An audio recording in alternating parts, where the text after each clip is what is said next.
پھر آپ کے سامنے ایک نئی پریزنٹیشن لے کے حاضر ہوں، اور اس دفعہ کا ٹاپک جو ہے وہ پولیٹیکل سائنس سے ریلیٹڈ ہے. جو بنیادی پولیٹیکل سائنس کے اسٹوڈنٹس ہیں ان کے لیے یہ لیکچر بہت امپورٹنٹ ہونے والا ہے. پوری کی پوری فلاسفی ان کی سمجھ میں آ جائے گی. اس کے لیے میں نے مدد لی ہے ایک کمپیریجن کی جو کہ تھامس ہابس، جان لاک اور جے جے روسو، جین جیکس روسو کے درمیان ہے. یہ عام طور پہ کمپیریجن کیا جاتا ہے کیونکہ تینوں کے تینوں وہ پولیٹیکل تھنکرس ہیں جنہوں نے کہ سوشل کانٹریکٹ کی اہمیت کو جانا، سمجھا اور اس کو ایکسپلین کیا. اس وجہ سے ان تینوں کا کمپیریجن عام طور پہ پولیٹیکل سائنس کے ڈپارٹمنٹ میں اور سبجیکٹ کے اندر کیا جاتا ہے، اور اس کے ذریعے سے آپ کی سمجھ میں آتا ہے کہ پولیٹیکل فلاسفی ہوتی کیا ہے. ٹھیک ہے جی، تو اس کو پورا دیکھیے گا، انشاءاللہ تعالیٰ آپ کے بہت ساری چیزیں سمجھ میں آ جائیں گی جن کا تعلق پولیٹیکل سائنس سے نہیں بھی ہے. اگر وہ آپ دیکھتے ہیں تو ان کو ریاست کا پورا کانسیپٹ اور میکینزم سمجھ میں آ سکتا ہے. سو جڑے رہیے گا. میں ہوں Muhammad Naufal Safan, belongs to sun Naufal's academy. اور اگر آپ کو میرا ویڈیو پسند آ رہا ہے تو پلیز لائک اور سبسکرائب کر دیے گا. Thank you. چلیں چلتے ہیں ٹاپک کی طرف. اور دیکھیے، سب سے پہلے پولیٹیکل سائنس کے اندر جو یہ فلاسفی ہوتی ہے یہ تین ویلڈ کوسچنس کے اوپر کھڑی ہوئی ہوتی ہے. پہلا سوال ہے کہ وائی اسٹیٹ از نیسسری، ایک ریاست کی ضرورت کیا ہے، ریاست کیا ہوتی ہے، اس کی کیا ضرورت ہے. اس کے بعد دوسرا سوال ہے کہ how the state was created, کیسے اسٹیٹ کا اوریجن کیا ہے، کہاں سے اسٹیٹ بنی ہے. تیسرا سوال ہے کہ why one should obey the state. ہم ظاہر سی بات ہے کسی بھی معاشرے میں رہتے ہیں، ہم بھی ایک ریاست کے اس سسٹم کا حصہ ہیں، تو ہم آخر ریاست کو کیوں اوبے کریں، ہم ریاست کے قانون کا کیوں جو ہے وہ احترام کریں، کیوں اس کو فالو کریں، اوبے کریں. تو ان سوالات کو جب دیکھا جاتا ہے تو تھامس، یہ تین جو فلاسفر ہیں جن کا کہ آج ہم ڈسکشن کریں گے، انہوں نے اس کے حوالے سے بڑی بنیادی چیزیں جو ہیں وہ فنڈامنٹل جو ہے وہ آئیڈیالوجیز کو ڈیولپ کیا. چلیں تیزی سے دیکھتے ہیں کیونکہ ٹاپک بہت ہی لیندی ہے، تو میں چاہوں گا کہ اس کو بہت تیزی سے کور کروں. دیکھیے، سب سے پہلے جیسے کہ آپ کے سامنے اسکرین پہ تین تصویریں نظر آ رہی ہیں، اس کے اندر تھامس ہابس نظر آ رہے ہیں، جان لاک نظر آ رہے ہیں اور جے جے روسو صاحب نظر آ رہے ہیں. تو یہ تینوں کا ایرا بھی ڈفرینٹ ہے. تھامس ہابس سب سے پہلے آ رہے ہیں، ان کی سب سے پہلے آئیڈیالوجی بنتی ہے اور یہ اثر ڈالتے ہیں جان لاک کے اوپر، اور ساتھ ساتھ جے جے روسو کی بھی آئیڈیالوجی کے اوپر اثر ڈالتے ہیں، دونوں کو متاثر کرتے ہیں. تو کنگ جو تھا ان کے زمانے میں، ان کی فیملی کا نام تھا ولیم کیونڈش کے پاس جو ہے یہ ایز اے ٹیوٹر جو ہے وہ سرو کرتے رہے اور ان کی فیملی کو پڑھاتے رہے. تو جو ہے یہ ایک بہت ہی قابل آدمی تھے. اور تو انہوں نے وہ دور دیکھا جب کہ جو ہے وہ برٹن کے اندر جو ہے وہ انقلاب آتا ہے اور بادشاہ کا جو ہے لوگ محل سے نکال کے اس کا سر قلم کر دیتے ہیں، اور اس کی جگہ پہ جو ہے وہ پارلیمنٹری سسٹم جو ہے وہ کچھ عرصے کے لیے آ جاتا ہے. اس سول وار کو جو ہے وہ ہم جانتے ہیں کہ جو ہے وہ 1642 سے جو ہے وہ 1651 تک، 1642 سے 1651 تک جو ہے یہ سول وار جو ہے وہ کنٹینیو رہتی ہے. اور یہ وہ ایرا ہے جو کہ ڈائریکٹ ایرا ہے جان تھامس ہابس کا. اور انہوں نے اس پورے ان تین سوالات کے جواب کیسے دیتے ہیں کہ آخر ہمیں ایک ریاست کی ضرورت کیا ہے، ریاست کہاں سے بنی، اور ریاست کو ہم کیوں اوبے کریں. ان تینوں سوالات کے جواب کے لیے یہ چلے جاتے ہیں اسٹیٹ آف نیچر میں. یہ اپنی دماغ کی، اپنے ذہن کی لیبارٹری کے اندر جو ہے وہ سوچتے سوچتے پریمیٹیو جو ہے وہ ایرا میں چلے جاتے ہیں، قدیم زمانے میں چلے جاتے ہیں، پرانے دور کے اندر چلے جاتے ہیں، جہاں پہ یہ دیکھتے ہیں کہ انسان جو ہے وہ پتھر کے زمانے میں چلا گیا ہے. نہ اس کے پاس کوئی رہنے کے لیے جگہ ہے، نہ پہننے کے لیے کپڑا ہے. وہ بالکل بنیادی جو ہے وہ نیچر کے اندر آ گیا. اس کو اسٹیٹ آف نیچر کہہ رہے ہیں. اب اس اسٹیٹ آف نیچر کے اندر وہ کیا دیکھتے ہیں کہ انسان، لیٹ سپوز میں آسان کر رہا ہوں آپ کے سمجھانے کے لیے، کہ جو ہے وہ انسان جو ہے وہ ایک غار کے اندر رہ رہا ہے. اب اس غار کے اندر اس کے بیوی بچے رہ رہے ہیں. اب وہ کمانے کے لیے باہر جاتا ہے تو پیچھے سے آ کے جو ہے وہ شیر اس کے بچوں کو کھا جاتا ہے. وہ کمانے کے لیے باہر جاتا ہے تو کوئی اور طاقتور جو ہے وہ شخص آ کے جو ہے اس کی بیوی کو اغوا کر کے لے جاتا ہے، اس کی عزت کو پامال کر دیتا ہے. تو اس طرح کی چیزیں جو ہیں وہ اس کو نظر آتی ہیں. تو وہ دیکھتا ہے کہ یہ جو پتھر کا دور ہے، اسٹیٹ آف نیچر ہے، اس کے اندر جو ہے وہ دیکھتا ہے کہ کوئی مورالٹی نہیں ہے، نو مورالٹی، اٹ از بیڈ. وہ کہتا ہے کہ بہت بیڈ ہے. انسان جو ہے وہ سولیٹری اسٹیٹ کے اندر اکیلا ہے، پور ہے، غربت میں ہے، ناسٹی ہے، بری حالت کے اندر، برٹش ہے، لائف کروول ہے، بہت زیادہ زندگی ظالم اور شارٹ ہے، کسی وقت بھی ختم ہو جائے گی. تو یہ اس کے نزدیک جو ہے وہ اسٹیٹ آف نیچر کی اس کنڈیشن آ رہی ہے. اور تو وہ کہتا ہے کہ اسٹیٹ آف نیچر کیا ہے، کہتا ہے the state of nature is war all against all. تو ہر آدمی، ہر کسی کے خلاف جو ہے وہ جنگ کی حالت میں ہے. تو یہ اس کا جو ہے وہ اسٹیٹ آف نیچر ہے. اچھا یہ ساری بات ہے. تو پھر جو ہیومن نیچر ہے وہ کیسی ہے؟ تو وہ کہتا ہے کہ ہیومن نیچر جو ہے وہ دیر فور سیلفش ہے اور مسٹ بھی کنٹرول ہونی چاہیے. یعنی کہ انسان سیلفش ہے، وہ مطلب ہی ہے، اپنے آرام کی تلاش کرتا ہے، وہ اپنی دیکھ رہا ہے اور وہ دوسرے کا خیال نہیں رکھتا ہے، اور اس لیے اس کو کنٹرول کرنا لازمی ہے. اگر وہ اسٹیٹ آف وار سے نکلنا چاہتے ہیں، یہ جو اسٹیٹ آف نیچر کے اندر وار اگینسٹ آل لگی پڑی ہے، اس سے اگر وہ نکلنا چاہتے ہیں تو اس کی سیلفشنس کو کنٹرول کرنا پڑے گا. تو اس لیے اس نے کوٹیشن دی، اور کوٹیشن کیا دی کہ in a state of war life is solitary alone, poor, nasty and brutish and short. ٹھیک ہے جی. اگلی بات کیا کرتے ہیں؟ تو دیئر فور تھامس ہابس کی کالم کی طرف آپ اگر نگاہ رکھیں تو therefore man is evil. Thomas Hobbes کے نزدیک جب ساری باتیں ہو گئیں کہ لائف ناسٹی ہے، بروٹل ہے، وار اگینسٹ آل ہے، اور جو ہے وہ مین جو ہے وہ بیسیکلی سیلفش ہے، تو وہ اس نتیجے پہنچے کہ آدمی جو ہے وہ ایول ہے and not by nature social animal. اور وہ کوئی سوشل اینیمل نہیں ہے، وہ ایک ایول ہے. وہ انسان کی ڈیوٹی کیا ہے، انسان کو کیا کرنا چاہیے؟ Man can do what he wants to do. تو یہاں پہ انسان کی ڈیوٹی یہ ہے کہ وہ جو چاہے وہ کر سکتا ہے. انسان دنیا کے اندر ہے اور اس کی ڈیوٹی کیا ہے کہ وہ جو چاہے وہ کر سکتا ہے، اور اس کے نتیجے میں اس کو پیمنٹ، اس کی تنخواہ کیا ملے گی جب وہ جو چاہے کرے گا؟ تو کہتا ہے کہ right to life, he can do anything to save his life. تو اس کو جو ہے وہ رائٹ ٹو لائف ملے گا. تو لا آف نیچر یہ ہے کہ man can do what he wants to do. یعنی کہ جو تھامس ہابس کے نزدیک جو پرانے زمانے کے اندر وہ چلا گیا ہے، کس چیز کو سوال کیا جواب تلاش کرنا چاہتا ہے؟ ریاست کا قیام کہاں سے ہو رہا ہے، آخر کہاں ہے اس کا اوریجن، اور ہمیں اس کو کیوں اوبے کرنا چاہیے؟ تو اس کے لیے وہ اپنے تصوراتی دنیا میں پیچھے چلا گیا، پیچھے دور میں. وہاں وہ دیکھ رہا ہے کہ لائف ناسٹی بروٹل ہے، اور جو ہے وہ مین کی جو نیچر ہے وہ سیلفش ہے اور وہ ایول نیچر ہے. اور اس کے ساتھ ساتھ جو لا آف نیچر بن رہا ہے، جو اس کی ڈیوٹی بن رہی ہے، وہ یہ کہ وہ جو چاہے وہ کر سکتا ہے، اور جس کے نتیجے میں رائٹ آف نیچر یہ دیا جا رہا ہے کہ وہ اس کو اس کے نتیجے میں حق کیا مل رہا ہے کہ وہ جی سکتا ہے، رائٹ ٹو لائف اس کو مل رہا ہے. چلیں جی. اب ایسی صورتحال میں وہ کیا کرے کہ وہ اس اسٹیٹ آف وار سے باہر آ جائے؟ تو وہ سوشل کانٹریکٹ کرے گا. سوشل کانٹریکٹ کیا ہے کہ وہ اپنے پاورز کو سرنڈر کرے گا. دیکھیے، ایک اس کو سمجھنے کے لیے آپ ایسے سمجھ لیں کہ ایک شخص ہے، وہ اپنے بیوی بچوں کے ساتھ غار کے اندر رہ رہا ہے، اور وہ کمانے کے لیے باہر جاتا ہے، اور پیچھے سے ایک شیر آتا ہے، ریچھ آتا ہے، بھالو آتا ہے، اور وہ اس کے بچوں کو کھا جاتا ہے. تو وہ پھر کمانے گیا، اور دوسرے دن اس کی بیوی کو اس سے کوئی طاقتور آدمی جو ہے اٹھا کے لے گیا. تو یہ اس کی تو پوری فیملی تباہ ہو گئی.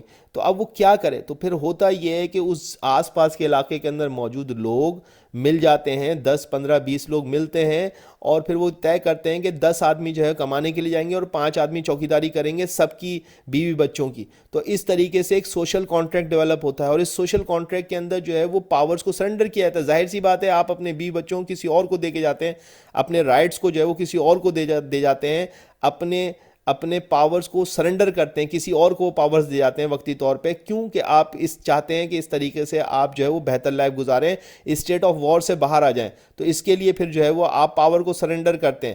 تو سوشل کانٹریکٹ یہاں بنتا ہے. یہ جو سوشل کانٹریکٹ تھامس ہابس کی نظر میں جو بنتا ہے، اس کے اندر وہ چاہتا ہے کہ آپ جو ہے وہ سارے کے سارے پاور کسی ایک شخص کو دے دیں، کسی کو سردار بنا لیں، کسی کو اپنا بادشاہ، کسی کو اپنا جو ہے نگہبان بنا لیں، اور جو وہ چاہے گا وہ کیا جائے گا. سب اس کی بات کو مانیں گے، اپنے پاورز کو اس کے آگے سرنڈر کر دیں گے. تو یوں جو ہے وہ منارکی کا کانسیپٹ لے کے آ رہے ہیں. اور اس کے اندر وہ کہتے ہیں کہ جب آپ ایک شخص کو اپنا منارک، اپنا سوورین بنا لیتے ہیں، تو پھر آپ کو کوئی حق نہیں کہ آپ اس کو ہٹا سکیں، وہ جو چاہے گا وہ کرے گا. یہ اس کے سوشل کانٹریکٹ کا جو ہے وہ مین تھیم ہے. تو اس کو نتیجہ یہ ملے گا کہ وہ گورنمنٹ جو ہے لوگوں سے حفاظت دے گی، گورنمنٹ، یہ اس کا امپیکٹ آئے گا. ٹھیک ہے جی. تو اب آخری میں اس کے یہ دیکھ لیتے ہیں، جو گورنمنٹ بن رہی ہے وہ ایک ایبسلوٹ منارکی ہوگی، اور اس کا اس نے نام باقاعدہ دیا لیویتھان، جو کہ اس کی کتاب کا بھی نام ہے لیویتھان. یہ اس نے کہا کہ یہ ایبسلوٹ مونارکی ہوگی، ایک طاقتور شخص ہوگا جو کہ ہر طرح کے پاور رکھے گا، اور وہ جو چاہے گا وہ کرے گا، اور لوگ اپنے پاور کو سرنڈر کریں گے، اور اس کی جگہ اس کی جو بات ہوگی اس کو مانیں گے، اس کو ہٹا بھی نہیں سکتے. تو یہ ایک ایبسلوٹ مونارکی ہوگی. یعنی کہ جو مونارکی ہوگی وہ صرف اس بات کی جواب دہ ہوگی کہ وہ کسی بھی صورت میں عوام کی حفاظت کرے گی. وہ سوورین گورنمنٹ جو ہے وہ منارک کی صورت میں، کنگ کی صورت میں، بادشاہ کی صورت میں بنے گی. ٹھیک ہے جی. اور اس کے ایفیکٹس کیا آئیں گے؟ اس کے ایفیکٹس یہ آئیں گے کہ people will live in peace without rights in the presence of monarch. لوگ اپنے اختیارات کو ختم کر دیں گے, اختیارات سارے monarch کے پاس, بادشاہ کے پاس چلے جائیں گے, لیکن اس کے نتیجے میں ان کو پیس ملے گا, امن ملے گا, شانتی ملے گی. میں نے آپ کو بتایا 1642 سے 1651 تک کا جو سول وار لگی تھی انگلینڈ کے اندر, اس نے اس کو انسپائر کیا, اور اس وجہ سے جو ہے وہ اس نے یہ کتاب لیویتھان کے اندر جو ہے اس پوری پولیٹیکل فلاسفی کو ڈرا کیا. تھامس ہابس نے جو ہے وہ آگے چل کے لاک کو, اور جان لاک کو جو ہے وہ انسپائر کیا. اب دیکھیں, یہ تو میں نے ایک فرسٹ لک بتا دیا ہے. اب میں دوبارہ سے اسی پریزنٹیشن کو وہاں سے سٹارٹ کرتا ہوں جہاں سے سٹارٹ کیا تھا, اور اب جان لاک کو دیکھتے ہیں کہ اس نے کیا. وہی سوالات, اب وہی میں نے جہاں سے پریزنٹیشن کو وہیں سے جوڑا ہے کہ why state is necessary, how the state was created, why one should obey the state. تو اس حوالے سے اب ہم دیکھتے ہیں کہ جان لاک اس حوالے سے کیا کہتے ہیں. پھر وہی اسٹیٹ آف نیچر ہے, اور اسٹیٹ آف نیچر کے حوالے سے اب کی دفعہ ہم دیکھیں گے کہ جان لاک اس پورے نظریے کو کس طرح سے دیکھتا ہے. اسٹیٹ آف نیچر میں پرانے زمانے میں چلا جاتا ہے وہ, اور پرانے زمانے میں جب تصور کی دنیا میں وہ پرانے زمانے میں پہنچتا ہے تو وہ کیا دیکھتا ہے, وہ دیکھتا ہے کہ گورنمنٹ نہیں ہے. وہ تھامس ہابس نے کہا کہ یہاں پہ وار آل اگینسٹ آل ہے, لیکن جان لاک جب اس دنیا میں پہنچتا ہے, اس ٹائم مشین میں اپنے تصور کی دنیا میں اس جگہ تک پہنچتا ہے جہاں پہ تھامس ہابس اس سے پہلے پہنچے تھے, تو وہ اسی سچویشن کو بیان کرتا ہے کہ اصل میں مسئلہ یہ نہیں, بلکہ وہ کہتا ہے یہاں گورنمنٹ نہیں ہے اصل میں. تو اس کو اور مزید وہ بیان کرتا ہے کہ نائدر بیڈ نور گڈ, نہ تو کوئی چیز اچھی ہے نہ تو کوئی چیز بری ہے. تو اور اس کو مزید ایکسپلین وہ اس طرح سے کرتا ہے کہ خدا نے جو ہے وہ آدم کو, انسان کو جو ہے وہ 3 رائٹس دیے ہیں, نیچرل رائٹس, اور وہ کون کون سے ہیں. ایک تو لائف دی ہے, اس کو لبرٹی دی اور پراپرٹی دی ہے. 3 اس کے نیچرل رائٹس ہیں, لائف, لبرٹی اینڈ پراپرٹی. تو وہ کہتا ہے کہ انسان جو ہے وہ ریشنل ہے. یہ ہیومن نیچر کی بات آ رہی ہے. اب کی دفعہ ہم جان لاک کو دیکھ رہے ہیں. وہ کہتا ہے کہ انسان جو ہے وہ ریشنل ہے and can be control by giving opportunities. یعنی کہ اگر آپ اس کو کمپیئر کریں کہ تھامس ہابس کیا کہہ رہا تھا, تھامس ہابس کہہ رہا تھا کہ یہ انسان جو ہے وہ سیلفش ہے اور وہ اس کو کنٹرول کرنا ضروری ہے. لیکن اسی سچویشن میں جب جان لاک جاتا ہے تو وہ کہتا ہے کہ جناب انسان جو ہے وہ سیلفش نہیں ہے بلکہ ریشنل ہے اور کین بی کنٹرول, اس کو کنٹرول کیا جا سکتا ہے اگر ہم اس کو اپارچونیٹیز دے دیں. تو یہ اس کا انٹرپریٹیشن آ گیا. اس نے کوٹیشن کیا کی, اس نے کوٹیشن کی کہ all mankind being all equal and independent, no one ought to harm another in his life, health, liberty, possession. اب وہ اس کے اندر کہہ رہا ہے کہ اس کے مین کائنڈ جو ہے وہ ایکول ہے اور گڈ ہیں یہ لوگ, اور کوئی کسی کو ہارم نہیں پہنچا رہا. سب کو اللہ نے, خدا نے ایک جیسا بنایا, ایکول بنایا. وہ کس طریقے سے کہ اگر کوئی 5 فٹ کا ہے تو اس کو ذہن اچھا دے دیا ہے, اگر کوئی 6 فٹ کا ہے تو اس کو کم ذہن دے دیا ہے, عورت کو جو ہے ماں کا درجہ دے دیا ہے, اور اس طریقے سے ہر کسی کو برابر بنایا ہے خدا نے. سب کے پاس کوئی نہ کوئی خوبی ہے. تو اس صورتحال کے اندر وہ کہتا ہے کہ جو ہے وہ سب کے سب برابر ہیں. جان لاک اس کو کہتا ہے کہ وہ گڈ ہے اور ایک سوشل اینیمل ہے وہ, ٹھیک ہے جی. وہ کہتا ہے کہ لا آف نیچر کیا ہے, یعنی کہ اب اس وقت جان لاک کے نزدیک جو ہے وہ ایک انسان کی ڈیوٹیز کیا ہے, لا آف نیچر کیا ہے. تو کہتا ہے مین آر فری اینڈ ایکول. اس کی ڈیوٹی یہ ہے کہ وہ فری ہے اور وہ ایکول ہے. اور تھامس ہابس کا انسان کیا کر رہا تھا, تھامس ہابس کا انسان کر رہا تھا جو اس کا دل چاہے وہ کر رہا تھا. لیکن جان لاک کا جو انسان ہے وہ کیا کر رہا ہے, وہ فری ہے لیکن وہ ایکول ہے, وہ سب برابر ہیں اس کے نزدیک. اور اس کے نتیجے میں اس کے انسان کو کیا مل رہا ہے, اس کو اس کے نتیجے میں مل رہا ہے رائٹ ٹو لائف. اب جو ہے وہ سوشل کانٹریکٹ بن رہا ہے, اور سوشل کانٹریکٹ کا بیسک آئیڈیا یہی ہے کہ لوگ اپنے رائٹس کو سرنڈر کریں گے, سوشل کانٹریکٹ کریں گے. تھامس ہابس کے کیس کے اندر جو ہے وہ سوشل کانٹریکٹ جو ہے وہ اس صورت میں ہو رہا تھا کہ وہ ایک سوورن مونارک, ایک بادشاہ کو, ایک شخص کو جو ہے وہ سارے کے سارے رائٹس دے دیے گئے تھے. ایک دفعہ اگر وہ حکمران بن گیا تو وہ ہٹے گا نہیں. لیکن جان لاک کے کیس کے اندر یہ گورنمنٹ جو ہے وہ تمام لوگوں کی کنسنٹ سے, رضامندی سے بنے گی, اور اگر وہ گورنمنٹ پرفارم نہیں کرتی ہے تو رائٹ آف ریولوشن ہوگا, اس کو ہٹایا جا سکتا ہے. اگر گورنمنٹ فیل ہوگی تو اس کو ہٹایا جا سکتا ہے. آگے چلتے ہیں. لوگ یہ کانٹریکٹ کرتے ہیں, سوشل کانٹریکٹ کرتے ہیں, تو اس کا امپیکٹ کیا ہوگا. تو کہتا ہے government must be design to protect the people from the government. یہ ایسی گورنمنٹ ہوگی جو کہ اپنے اختیارات کو ناجائز استعمال کرنے نہیں دے گی, ایسی گورنمنٹ بنے گی.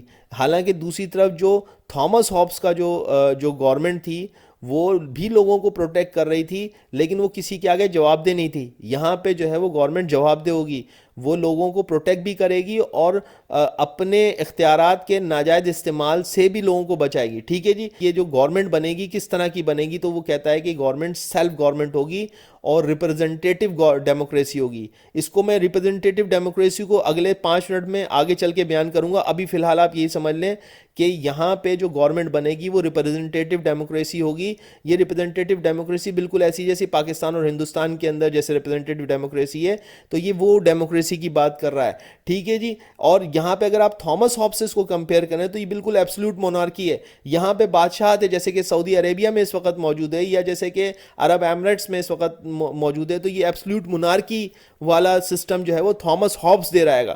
اور جبکہ دوسری طرف جان لاک جو ہے وہ آپ کو ریپرزنٹیٹیو ڈیموکریسی دے رہا ہے. یہاں پہ میں آپ کو ایک بات بتانا چاہوں گا کہ جان لاک وہ فلسفی ہے, یہ وہ جو ہے فلاسفر ہے جو کہ امریکہ کی جو پوری ریاستی سسٹم ہے اس کو اسی نے ہی جو ہے وہ امپریس کیا ہے. آج امریکن سے آپ پوچھیں کہ آپ کا جو ریاستی نظام ہے وہ کس سے متاثر ہو کے بنا ہوا ہے, تو آپ کو بتائیں گے کہ جان لاک سے متاثر ہو کے یہ ریاستی نظام بنا ہوا ہے. تو یاد رکھیے گا جان لاک کو جو ہے وہ امریکنز جو ہیں وہ بہت ہائیلی کنسیڈر کرتے ہیں. آگے چلتے ہیں. گورنمنٹ کس طرح کی ہونی چاہیے, تو یہ کنڈیشنل ہونی چاہیے اور کین بی اوور تھرو. یہ اوور تھرو ہو سکتی ہے, اس کو ہٹایا جا سکتا ہے. دوسری طرف اگر تھامس ہابس کی صورت میں تو ایک ایبسلوٹ مونارک تھی, ایک بادشاہ تھا, ایک شخص تھا. لیکن یہاں پہ اگر آپ دیکھیں تو جان لاک کے کیس کے اندر یہ ایڈلٹ میلز ہیں جو کہ الیکٹ ہوں گے as a government by the people. تو یہ آپ کی سمجھ میں آ رہا ہے کہ یہاں پہ یہ ایڈلٹ میلز کی ایک گورنمنٹ بنے گی اور یہ ایک مشترکہ گورنمنٹ ہوگی, ڈیموکریٹک گورنمنٹ ہوگی. گورنمنٹ جو ہے وہ لا میکنگ کرتی ہے, وہ گورنمنٹ جو ہے وہ لوگوں کی بقا کے لیے آگے بڑھتی ہے, اور اگر وہ فیل ہوتی ہے تو لوگ اس کو ہٹا بھی سکتے ہیں. ٹھیک ہے جی. چلیں جی. تو اس کے سوشل ایفیکٹس کیا آ رہے ہیں؟ اس کا سوشل ایفیکٹ یہاں پہ یہ آ رہا ہے کہ کانسٹیٹیوشنلزم کا جو ہے وہ جنم ہو رہا ہے. جب جان لاک کے کیس کے اندر کانسٹیٹیوشنلزم کا جنم ہو رہا ہے, جبکہ تھامس ہابس کے کیس کے اندر مونارک کا جنم ہو رہا ہے. ٹھیک ہے جی. آگے چلتے ہیں. اور جان لاک نے پھر انسپائر کیا تھامس جیفرسن کو, جنہوں نے کہ جو کہ فاؤنڈنگ فادر ہیں یونائٹڈ اسٹیٹس کے, جو کہ امریکہ کا پریزیڈنٹ بھی رہ چکا ہے, اور یہ فاؤنڈنگ فادرز میں سے ہے. تو یہ اس طریقے سے آپ جانتے ہیں کہ میں نے آپ کو بتایا کہ امریکہ کے پورے نظام پہ جان لاک کی چھاپ لگی پڑی ہے. چلیں تو جے روسو کو دیکھ لیتے ہیں. پھر سے میں وہیں سے سوالات کو یاد دلا دوں کہ پولیٹیکل فلاسفر جو ہے وہ 3 سوالات کے پیچھے جا رہا ہوتا ہے کہ اسٹیٹ کیوں ضروری ہے, اسٹیٹ کا اوریجن کیا ہے, کیسے کریٹ ہوئی, اور اس کو ہم آخر کیوں اوبے کرتے ہیں, اس کو ہم کیوں اس کی جو ہے وہ بات مانیں. تو جناب اب کی دفعہ میں آپ کو جے روسو کے بارے میں بتا رہا ہوں. اب تک میں نے آپ کو تھامس ہابس اور جان لاک کے بارے میں بتایا, اور یہ دونوں برٹش تھے. اب جے روسو کی بات آ رہی ہے تو یہ جنیوا کے اندر بورن ہوتے ہیں, اور یہ سوئس فرینچ رائٹر ہیں, یعنی کہ جنیوا کیونکہ سوئٹزرلینڈ کے اندر ہے تو اس وجہ سے یہ سوئس ان کی جو ہے وہ قومیت ہے, لیکن یہ ان کی جتنی بھی رائٹنگس ہیں وہ فرینچ میں ہیں, کیونکہ جنیوا جو ہے وہ سوئٹزرلینڈ کا جو ہے وہ علاقہ ہے جو کہ جہاں پہ کہ فرانسیسی بولی جاتی ہے. اس وجہ سے ان کی پوری کی پوری اس پہ جو ہے آپ کو فرانسیسی چھاپ نظر آتی ہے. آگے چلتے ہیں تو جے روسو کو دیکھتے ہیں. جے روسو بھی اسٹیٹ آف نیچر میں جاتے ہیں اور وہاں سے وہ کچھ جو ہے وہ ایگزامینیشنز کرتے ہیں. ان کی ایگزامینیشن یہ بالکل رائٹ کارنر پہ آپ کی آ رہی ہے. کہتے ہیں اب یہ بھی اسی پورے سین کو دیکھ رہے ہیں, اور ان سے جب پوچھا جا رہا ہے کہ بھائی آپ نے کیا دیکھا, تو وہ کہتے ہیں کہ man is without society and culture. جب یہ جو حرکت جو تھامس ہابس نے دیکھی تھی, تھامس ہابس کہہ رہا ہے کہ وار اگینسٹ آل ہے, اور اسی طریقے سے جو جان لاک سے پوچھا اسی سچویشن کو, اس نے کہا بھائی کچھ بھی نہیں, گورنمنٹ نہیں ہے صرف. لیکن جب آپ نے جے روسو سے اس بارے میں پوچھا تو جے روسو کہتا ہے کہ بھائی یہاں پہ سوسائٹی اور کلچر کا فقدان ہے, سوسائٹی اور کلچر نہیں ہے. اصل میں انسان کے پاس سوسائٹی اور کلچر نہیں ہے, اس وجہ سے وہ اگنورنٹ ہے اور قدیم ہے, وہ پریمیٹیو ہو گیا ہے, تو یہ اگنورنٹ ہے. تو کہتا ہے کہ ایسی صورت میں وہ کیا کرے, کہتا ہے man is independent سولیٹری and peaceful. وہ مین جو ہے وہ نہ اچھا ہے نہ برا ہے, وہ سولیٹری ہے اور پیسفل ہے. وہ جے روسو کے نزدیک ہیومن نیچر جو ہے وہ گڈ ہے, کمپیشنیٹ ہے, یعنی کہ انسان کے پاس وہ جذبہ ہے جس کو ہم رحم کہتے ہیں, دیا کہتے ہیں. وہ دوسروں کا درد محسوس کر سکتا ہے, اور یہ اس کے اندر ایک بہت زبردست جو ہے وہ صلاحیت ہے جو کہ جانوروں سے اس کو جدا کرتی ہے, کہ وہ گڈ بھی ہے اور ساتھ میں دوسروں کا درد محسوس کر سکتا ہے. بٹ کین بی کرپٹیڈ, لیکن کرپٹ ہو سکتا ہے, وہ اس میں کرپشن آ سکتی ہے, وہ برائی کا شکار ہو سکتا ہے. تو یہ یہاں پہ وہ اس کو ایکسپلین کرتا ہے. اس کی جو کوٹیشن ہے وہ بڑی زبردست ہے، بڑی مشہور ہے، man is born free and everywhere he is in chain, یعنی کہ انسان پیدا تو آزاد ہوا ہے لیکن رسموں رواجوں کی زنجیروں میں ہر طرف وہ جکڑا ہوا ہے۔ آگے چلتے ہیں۔ اب وہ کہتا ہے کہ مین کیسا ہے اس کے نزدیک، تو آپ نے دیکھا تھا تھامس ہابس تو اس کو ایول کہہ رہا تھا اور کوئی سوشل اینیمل نہیں کہہ رہا تھا۔ جان لاک نے اس کی بالکل الٹ کہا کہ اس نے کہا کہ گڈ ہے اور سوشل اینیمل ہے۔ اب جو ہے وہ جے جے روسو کیا کہہ رہا ہے؟ جے جے روسو کہتا ہے کہ وہ گڈ ہے، نو ڈاؤٹ گڈ ہے، لیکن سوسائٹی اس کو خراب کر سکتی ہے، سوسائٹی جو ہے اس کو بگاڑ سکتی ہے، سوسائٹی سے وہ کرپٹ ہو سکتا ہے، جیسا کہ اس نے پہلے بھی کہا تھا۔ ٹھیک ہے جی، آگے چلتے ہیں۔ تو اب لا آف نیچر کیا ہے اس کے نزدیک؟ جو ہے وہ اس کی ڈیوٹی کیا ہے انسان کی؟ تو وہ کہتا ہے morality is the standard of behaviour. تو وہ کہتا ہے کہ انسان کو جو ہے وہ مورالٹی کو اپنانا پڑے گا، اخلاقیات کو فالو کرنا پڑے گا، ایتھکس کو فالو کرنا پڑے گا۔ جب تک وہ ایتھکس کو فالو نہیں کرے گا، اس کو اسٹینڈرڈ بیہیویئر نہیں بنائے گا، تب تک کچھ نہیں ہو سکتا۔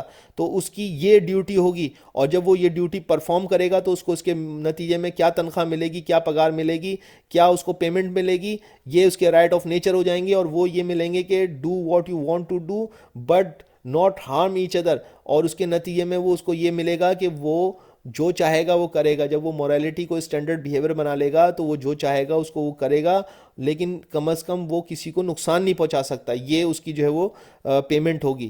سوشل کانٹریکٹ کیسے بنائے گا؟ وہ اس پوری لا جو اسٹیٹ آف نیچر ہے اس سے باہر آنے کے لیے یہ بھی ایک کانٹریکٹ بنانے کی تجویز دیتے ہیں، سوشل کانٹریکٹ کی، اور اس سوشل کانٹریکٹ کو وہ جنرل ول کہتے ہیں کہ جنرل ول بنے گی۔ جنرل ول کیا ہے یہ تھوڑا سا یہیں پہ آپ سمجھ لیجئے۔ دیکھیے جنرل ول ایک ایسی چیز ہے جس پہ کہ پورے معاشرے کی رضامندی ہو۔ دیکھیے جنرل ول کے اندر کیا ہوتا ہے؟ جنرل ول کے اندر جو ہے وہ کہتے ہیں کہ لوگ سب مل کے ایک کانسیپٹ بنائیں گے، ایک نتیجے کے اوپر جمع ہوں گے۔ ایسا نہیں ہے کہ جن لوگوں کی کچھ لوگوں کی تو آپ بات مان لیں اور کچھ لوگوں کی بات کو بالکل ریجیکٹ کر دیں، ایسا نہیں ہوگا۔ جنرل ول کے اندر وہ بہت ساری ایگزامپلز ہو سکتی ہیں کہ جنرل ول کیا کیا ہے، کیونکہ دیکھیں ایک آدمی کی پرائیویٹ ول ہوتی ہے۔ پرائیویٹ ول یہ ہوتی ہے کہ اس کی جو اپنی مفادات ہیں وہ چلتے رہیں گے، لیکن جنرل ول یہ ہوگی کہ سب کے مفادات کو لے کے چلیں۔ پرائیویٹ ول تو یہ ہو سکتی ہے کہ آپ جو ہے وہ کھانا کھائیں اور کچرا جو ہے وہ گھر سے باہر پھینک دیں، تو یہ تو کوئی اچھی بات نہیں ہوگی۔ آپ کا گھر تو صاف رہا لیکن محلہ خراب ہونا شروع ہو گیا۔ لیکن جنرل ول یہ ہوگی کہ آپ کھانا کھائیں اور کچرے کو جو ہے وہ کسی کوڑے دان کے اندر پھینکیں تاکہ جو ہے محلہ بھی خراب نہ ہو۔ یہ جنرل ول ہوگی، سب لوگ اس پہ عمل کریں گے۔ آپ کو سمجھ آتی ہے کہ جنرل ول جو ہے وہ اس میں سب کا بھلا ہوگا، کسی ایک گروہ یا ایک شخص کا بھلا نہیں ہوگا۔ ٹھیک ہے جی، آگے چلتے ہیں۔ اب اس کا امپیکٹ کیا ہوگا جنرل ول کا؟ تو وہ کہتا ہے گورنمنٹ رسپانسو ہونی چاہیے، وہ فوری طور پہ اس کے اگینسٹ جو بھی لوگوں کی خواہشیں ہیں ان کو وہ رسپانس کرے، اور ساتھ میں جو ہے وہ جنرل ول کو فالو کرے۔ ٹھیک ہے جی، اچھا اب آپ دیکھیے کہ تینوں کو اب ہم دیکھ لیتے ہیں۔ یہاں پہ آپ دیکھ سکتے ہیں تھامس ہابس کے نتیجے میں ایبسلوٹ مونارکی تھی، اس کو ایکسپلین کرنے کی ضرورت نہیں ہے، یہ تو ظاہر سی بات ہے، یہ بالکل سیپریٹ ایک قصہ ہے، اس کو آپ بڑی آسانی سے سمجھ گئے کہ بادشاہ ہے۔ یہاں پہ آپ ان دونوں کے کمپیریزن کو سمجھ لیں کہ یہاں پہ بھی سیلف گورنمنٹ ہے، یہاں پہ بھی سیلف گورنمنٹ ہے۔ یہ ڈائریکٹ ڈیموکریسی ہے، ریپرزنٹیٹیو ڈیموکریسی ہے۔ تو ڈیموکریسی یہ بھی ہے، ڈیموکریسی یہ بھی ہے، سیلف گورنمنٹ یہ بھی ہے، سیلف گورنمنٹ یہ بھی ہے۔ صرف یہ ڈائریکٹ ڈیموکریسی ہے، ریپرزنٹیٹیو ڈیموکریسی ہے، تو اس میں کیا فرق ہے؟